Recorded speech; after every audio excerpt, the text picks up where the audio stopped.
Bonjour à tous. Dans cette vidéo, nous allons voir comment manifester l'amour de celui qui est l'Éternel Yahvé.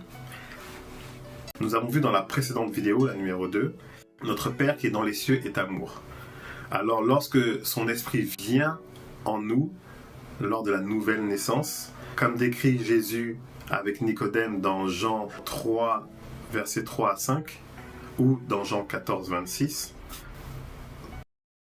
son amour vient en nous, prend vie en nous. Commençons. Dans l'Ancien Testament, en hébreu, le mot amour est traduit en termes ohev et lechem, en phonétique français, ahav, vracham, cité environ 195 fois dans la Bible, en entier, dans l'Ancien Testament et aussi dans le Nouveau.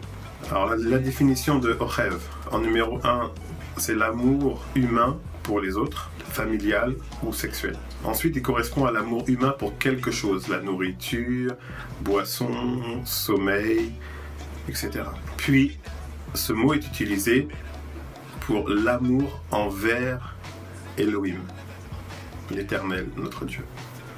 Enfin, c'est aussi l'amour de l'Éternel pour les hommes, comme individus, comme peuple. Définition du verbe lechem en hébreu. La définition du verbe aimer, lechem en hébreu, signifie aimer profondément. Il est également utilisé lorsqu'on a miséricorde, compassion et une tendre affection envers quelqu'un. Quelques exemples dans les Écritures.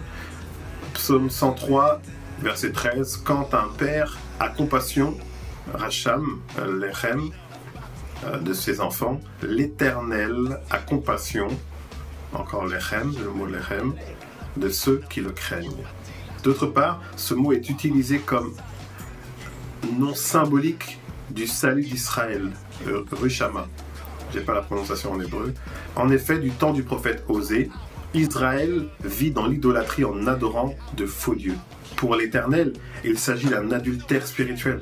Dieu demande alors à Osée de se marier à une prostituée pour symboliser ce que le peuple faisait à Yahvé. Osée 2.1, dites à vos frères, amis, et à vos sœurs, Rushama, en hébreu, amis et Rushama.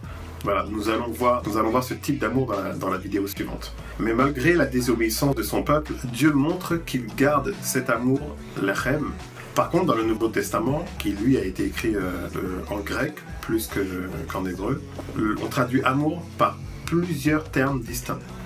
L'amour philéo ou philia, à peu près 100 fois, c'est une tendre affection entre amis par exemple.